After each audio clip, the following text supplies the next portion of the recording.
Hey there, welcome to the Agents of Revival podcast. If you're ready to be healed and take full accountability of your life by evolving into your best self, then this is the podcast for you.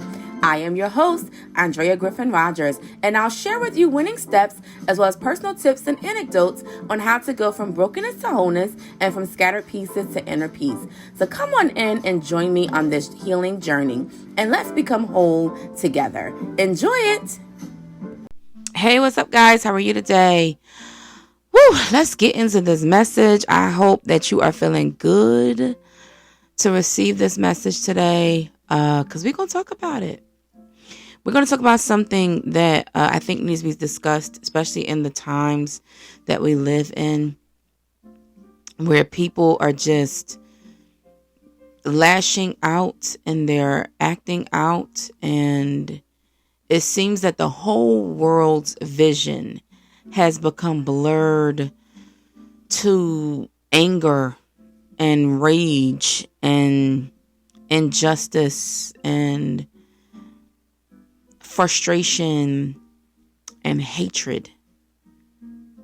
And so we're going to talk about a different adaptive flow here. Yeah, we're going to talk about something different. Let go of expectation and offenses. That's part of the adaptive flow we're going to talk about today. Because I feel like we need to start flowing and operating in a place of grace and love. And that is something, and dare I say even world peace. And these are something that we're just not seeing in this world today. And granted, any of us that are believers in Yeshua, believers in Jesus Christ, then you already know from reading the Bible that this is not nothing new to you or surprising, because we're already forewarned of what was going to happen in the Bible. So, we have our faith to keep us going and to hold on to hope. But there are some people who don't believe or have not become awakened to that faith. And there may be one of you out there that's listening to this message. And don't worry, I'm not here to judge you and say like you're bad or you're evil because you do not believe in Jesus. That's not my job. My job is here to present to you a different adaptive flow. And I'm going to let the Holy Spirit work on your heart if you allow him to, or not, to, give you a different perspective. But we need to bring back love. I mean, it's so needed. I can't tell you how many times I have encountered people who are so angry, so bitter, so nasty, so mean. I mean, even in the grocery store. I mean, my gosh, why are you that way? Now, of course, as I said before, especially in yesterday's episode, everything flows from a seed. So everything has a root. Something was implanted in you that took root, and then we're seeing the fruit. It could be something long-term. It could be something short-term. For example, you can encounter somebody who is in a very nasty, bad mood, and that stemmed from something that happened before they encountered you.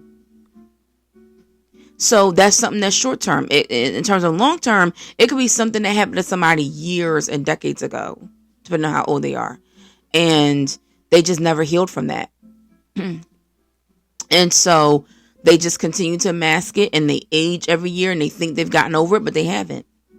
All they've done is suppress it. But it manifests itself in other ways.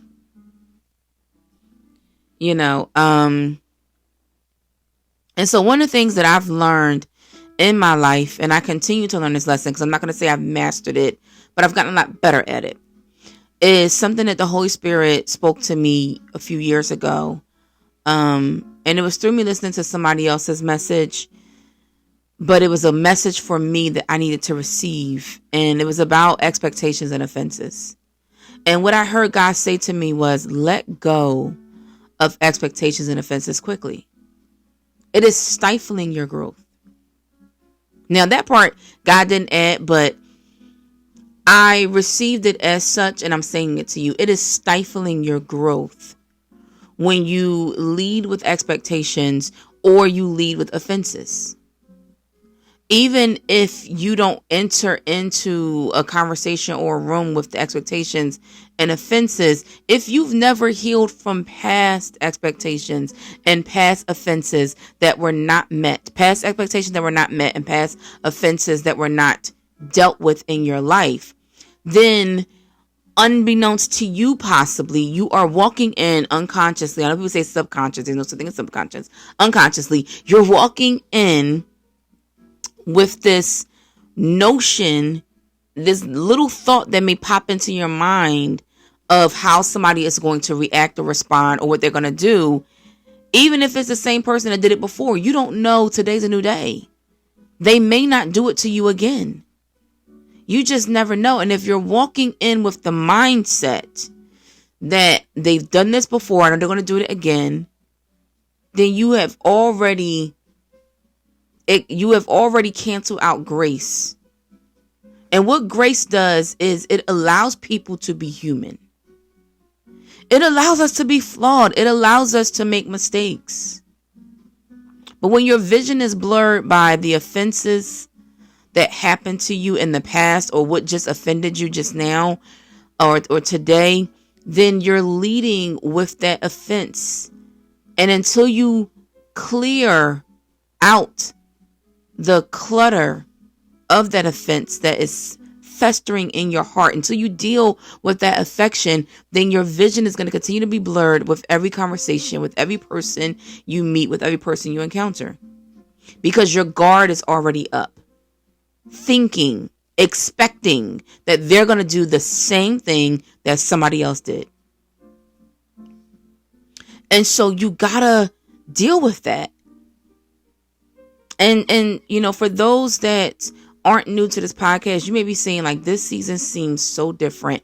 I'm glad you feel that way because it is. Adaptive flow. There were some things that I realized in my own walk with God that I needed to adapt in. I couldn't keep being rigid in the way things were in yesteryear. It's a new year. It's a new season. I'm in a new time in my life, and I've never walked this journey before, and neither have you.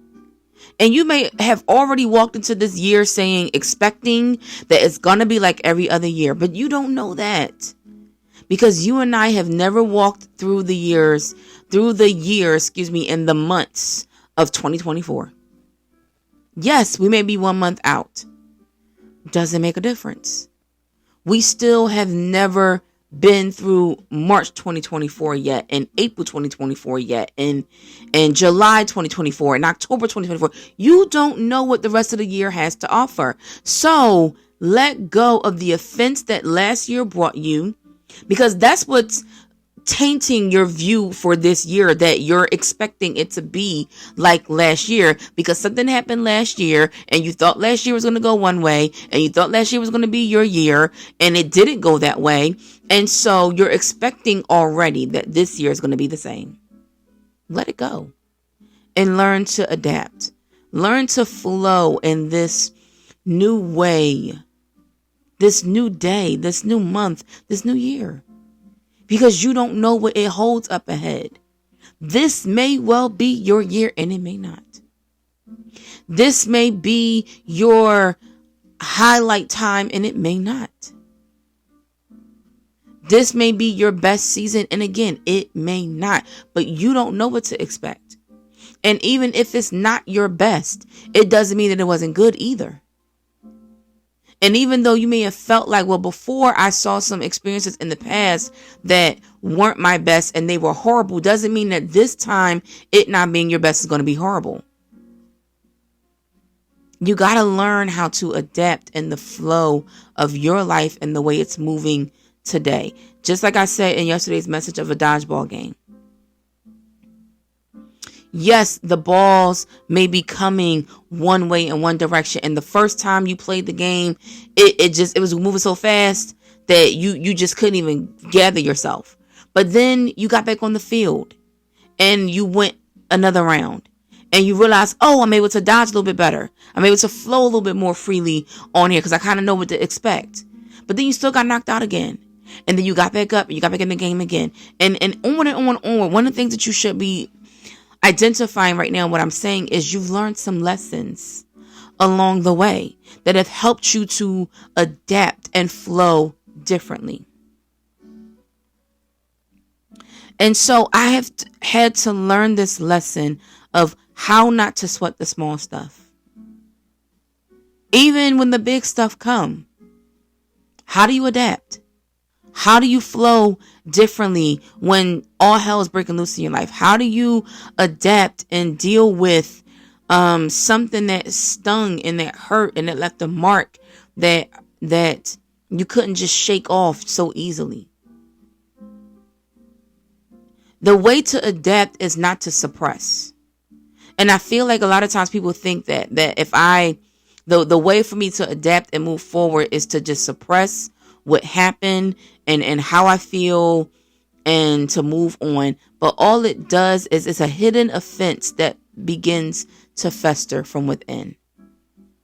And the infection eventually grows because you never dealt with it.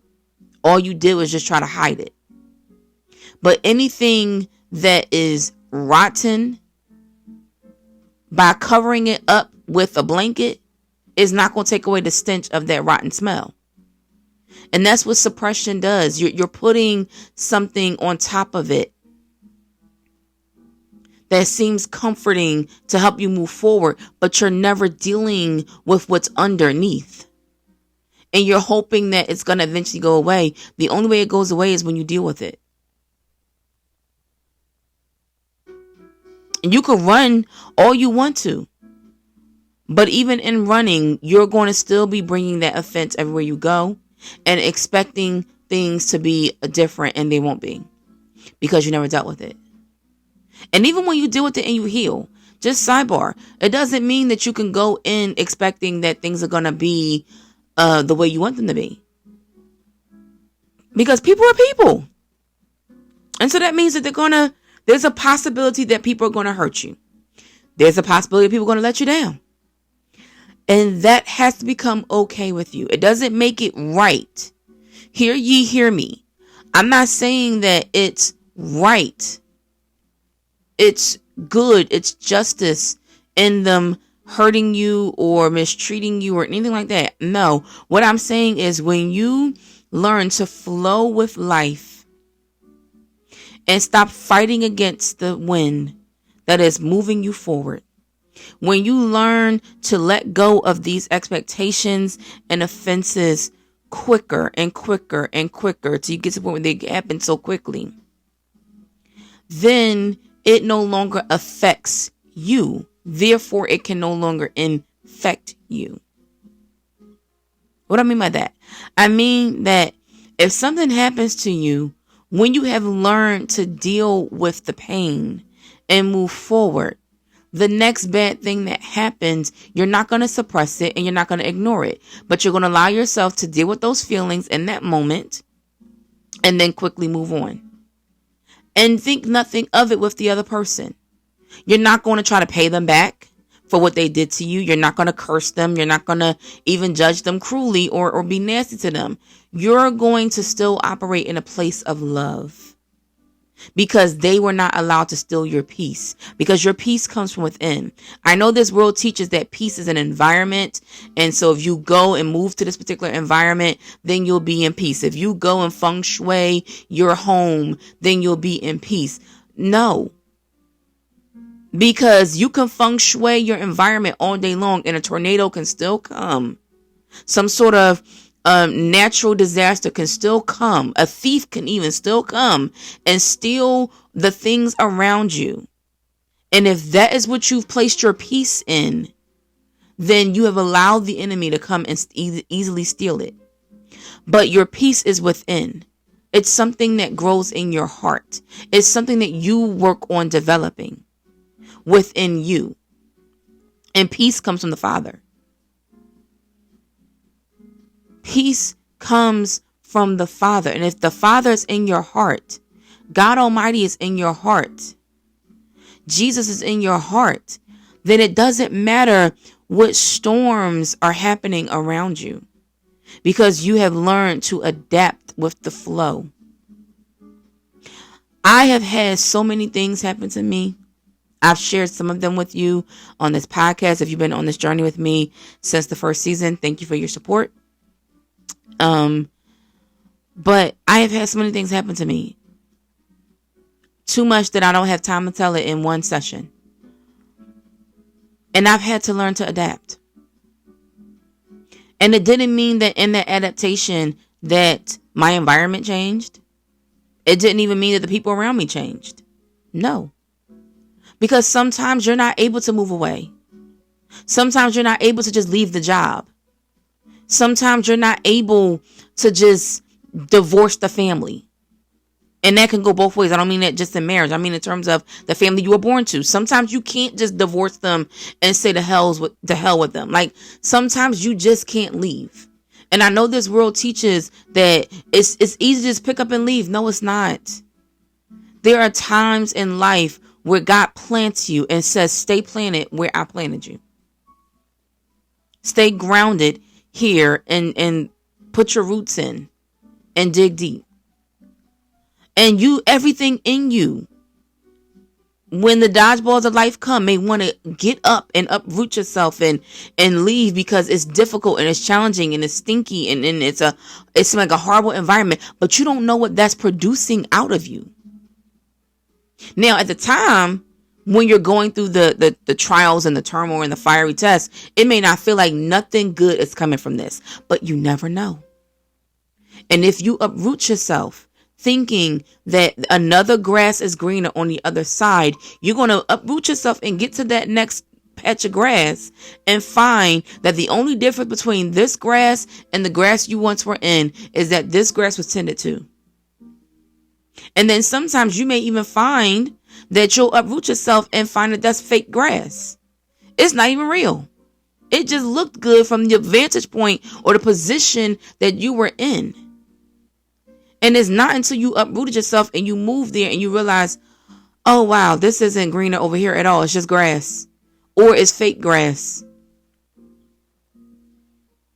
Or sometimes you can uproot yourself and think that you're going to move there and where the grass seems greener on the other side, and you'll get to that other side and then the grass starts rotting away. And then you'll keep looking everywhere else, thinking that it's about moving to the next grass, to the next grass, to the next grass, meaning the next thing, the next thing, the next thing, the next person, the next relationship and whatnot, thinking that it's going to get better.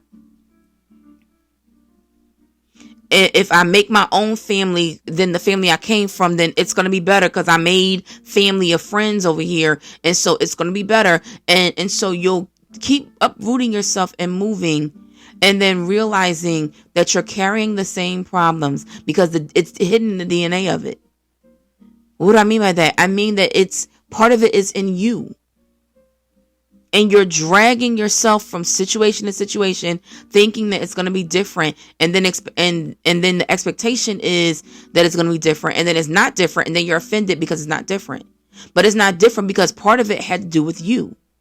You keep uprooting yourself from places and positions and situations and people and environments that God may have placed you in to help grow you and develop you and strengthen you and purify and prune some things out of you that are toxic. And you don't realize that part of it is you that's the problem.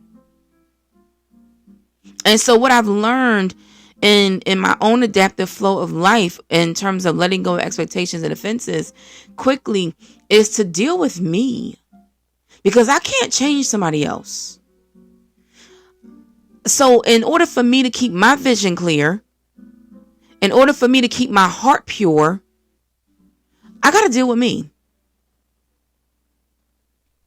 And so how do you do that? First things first is to stop focusing on them being the problem. Even if, yes, they may very well be the problem.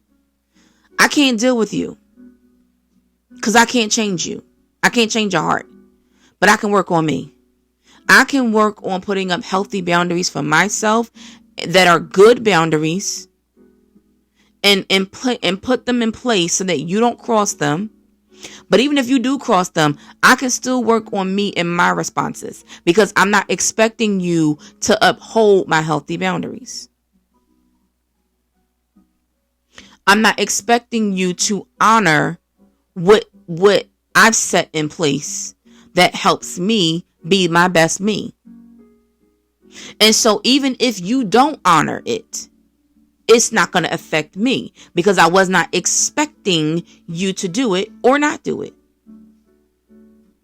When people hurt us, when people offend us, the best way to deal with them is by dealing with us. And I know that may seem counterculture. That may seem like, wait, that doesn't make sense. Why would I deal with me if they did it to me? Because again, you can't change them. And I don't care how much you may say to them how bad it hurt. It doesn't mean they're going to change. I've learned that in my life. I have had people do me dirty, do me wrong, even physically assault and abuse me, even steal from me. It did not change their heart posture for me to tell them what they did to me that hurt me and wronged me. It didn't change their attitude. It didn't change their temperament. It didn't change nothing about them. Why? Because all I did was just shared information with them of what it did for me. That's it. It was information in their mind. And they could do with that information whatever they want to do with it. Just like we can do with information whatever we want to do with it. We can either listen to it and receive it, or we could discard it and ignore it. And so since I can't change them, all I can do is work on me. And so to give an example to help you kind of understand this. Excuse me. I've shared this example with you before. Let me take a sip of water.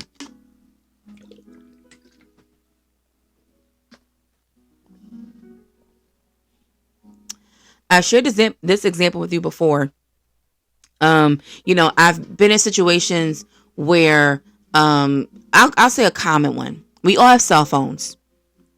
And all of our cell phones have a notification bell or mechanism where your phone can become notified of text messages and emails and missed phone calls and social media things and whatnot. I don't keep notifications on my phone because I don't like to be disturbed, which is another reason why I keep my phone on Do Not Disturb.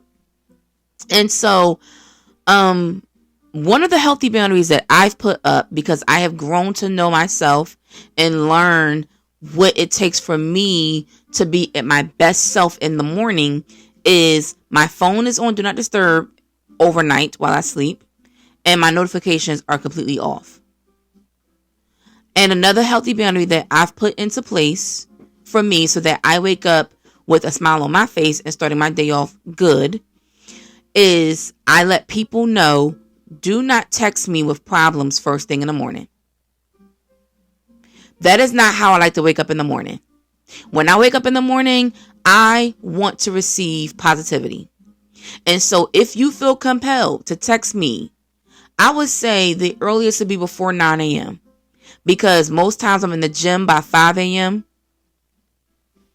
On most days, actually almost every day except for one day, I'm in the gym by 5 a.m. My one day, which is my 7th day of rest, I don't go into the gym that day. I let my body rest. And so I want to say the latest would be 9 a.m. Before 9 a.m., do not text me anything negative. Do not text me any problems. Unless it's like literally life or death. Somebody just died. And even then, don't text me that. Text me like, hey, it's really urgent that you call me. It is really important. But other than that, let it be important. Because I've had people that do that have texted me and I've had to put this in place for them. I've had people that text me and they say, oh, it's dire emergency. It's important. And so when I wake up and I'll see that text when I do get to my phone, and I'll text them back or I'll call them and I'm like, oh my gosh, what's wrong? What's wrong? And it's like, oh, I just wanted your opinion on this outfit or something. That's not life or death. I'm sorry. No, you get a boo for that because that is not life or death at all. And so I'm like, I've had to tell that person, listen, with my phone first thing in the morning, unless you're dying or somebody is dying, do not text me anything negative. I only receive positivity in the morning. And so that gives people the option to either text me in the morning or don't text me in the morning, which is fine. And I'm not expecting people to uphold this, but I've put this in place for myself. And so you may say, well, how is this not expecting them if you tell them this? Okay. Because my phone is on Do Not Disturb. So I took control of this. You can text me all day long, whatever you want to text me, even if it is negative. Even if it is negative before 9 a.m. But I am not seeing that when I wake up in the morning because my phone is on Do Not Disturb and there's no notifications on my phone. So therefore, when I decide to check my text messages, I will see it. When I decide to check my voicemails, I will hear it. But first thing in the morning, it's not affecting me or my heart posture because that's not what I receive first thing in the morning. So yes, I can set that healthy boundary and I can put it out there. But I cannot expect people to uphold it. They may forget because people are people. And so that's okay. But for me, I've learned to adapt by keeping my phone on Do Not Disturb in the morning and overnight and not having notifications on so that it doesn't affect my flow of the morning and my flow of the day. And there are times, like I said, when people forget it, that I've had to say, hey, I've kind of said this to you before. Can you please not text me anything negative in the morning? But again, I can't expect them to uphold it. They may text back and say, hey, yes, you're right. My bad. But they may forget again. And so it's about what can you change for you to better you? Because you can't worry about them. You can't focus on them. They may never change. They may never flow in what you want them to flow. They may never do what you want them to do. But you can only control yourself. And so in that example, I've learned to keep my vision clear first thing in the morning to make sure that I'm showing up as my best self is to just deal with me. That's it. I can't even expect the people that I live with in the household to wake up and be chipper and happy first thing in the morning. Even if I woke up and I'm like, hey, good morning, they may not respond. Hey, good morning back. They may look at me and grunt. Let's just be real. They may look at me and frown. They may look at me and not respond. And I can't let that affect me. Last story before we go, because we're out of time. I remember, I had a family member visit. And I was so excited when I came in from the gym to tell them something. And I was like just eager to tell them and so joyous to tell them. Well, they had just waken up. And so they were not willing to really have any conversation first thing in the morning because they're not like me. And I could not expect them to be, even though they were awake. And so I walked in and I was like, chipper and excited to tell them, what happened at the gym with me that day. And they said something that was pretty harsh.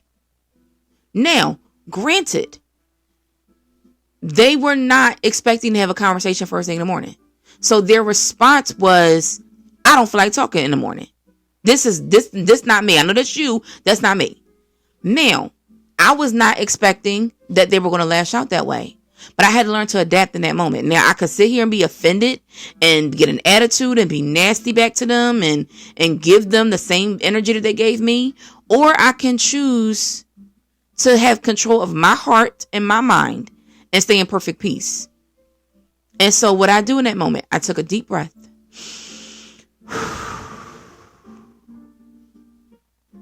I said a silent prayer in that few seconds of taking a deep breath of, okay, God, take the wheel, Jesus. Because in my flesh, I want to clap back right with them. But I said, you know what, God, this ain't you. And since I'm already in a good mood and I'm already pleased at what you did for me this morning, which is what I wanted to share with them, let me not taint this victory with their negativity that's trying to defeat me. And so after I took that first, probably a second deep breath, I had a choice to make. Do I go forward telling them my story, regardless of their attitude, or do I walk away?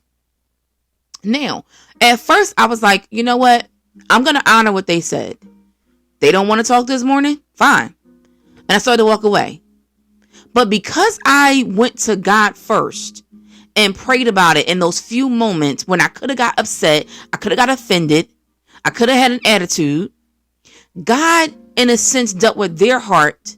For their response back to me was, but you seem really excited to tell me what you had to tell me. So, go ahead and tell me. I may not respond, but I would like to hear it. Now, they didn't say it in all those words, but it was basically in a calmer way, please continue what you had to say. And it's like, oh, okay. So you see how, just me dealing with me and controlling me switched the environment so that it didn't continue going in a negative way. And the beauty of it was that I still got to tell my story. Now, after I shared my story, because, at that point, I'm definitely not leading with any expectations anymore, because you already said you didn't want to, have a conversation in the first place. I'm not expecting you to be joyous to what was joyous to me. And they weren't. They were like, oh, okay, that was a good story. Honestly, y'all, just as flat like that. Like, oh, okay, that was a good story. And it's like, wow. But hey, I got to let it go. I got to let go of the expectation of wanting them to be as joyous as I was. And I got to let go of the offense of what they did earlier quickly. Because I still managed to do what I came to do, which was to share the good news that I had in that moment. And that was it. And regardless of how they responded, I was able to continue on with the rest of my morning in a good shape. Smiling, still laughing, still feeling good. It don't matter if they didn't feel good or not because it was morning. I ain't got to do with that. I can't change them. But I can work on me. And so take this as your encouragement as you go throughout your day. You can't work on them. You can't change them, whoever they are, fill it in the blank.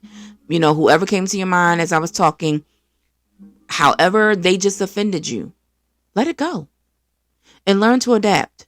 And how you adapt is not by countering and being like them. It's by choosing to hold on to your peace and your love and your joy, not letting their negativity and their hatred scar you.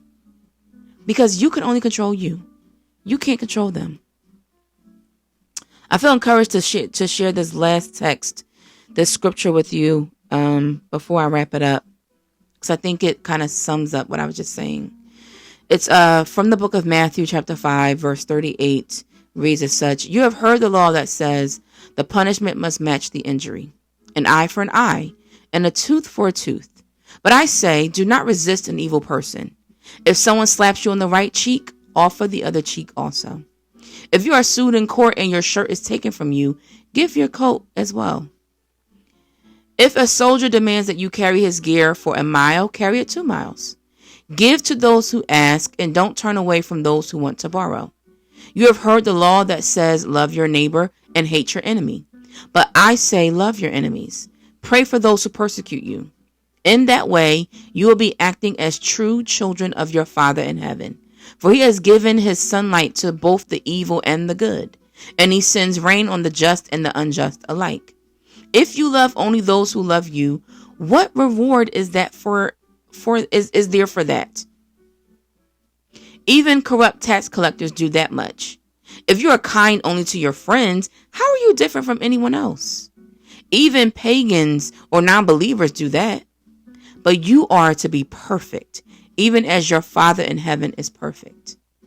And understand that perfection is not this earthly vanity perfection of the way you look and of doing everything in such excellence that you never make a mistake. No, but it's understanding that the way I adapt is, even if I make a mistake, let me become perfected in the mistake by owning it and then correcting it and moving forward.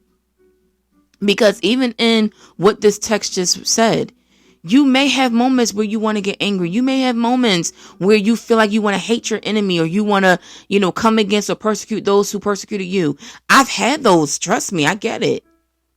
But how you adapt is what matters most. It determines the course of your life. It determines how pure your heart stays. It determines how peaceful your mind stays. It determines how much joy you actually hold on to. Do you allow somebody to steal it from you because of how they acted or reacted to you? Or do you stay in perfect peace, in perfect control of your own emotions? Because that's what it's about. It's time to master our emotions. It's time to become disciplined and master self-control. Why? Because we can only control ourselves. We can't control anybody else. And so in order to operate in this adaptive flow, you got to learn how to let go of expectations and offenses quickly. We're out of time. May the Lord bless you and keep you. Cause his face to shine upon you. May the Lord our God be gracious to you. Show you his favor and give his shalom. Give his peace. Take care. Love you guys. Bye now.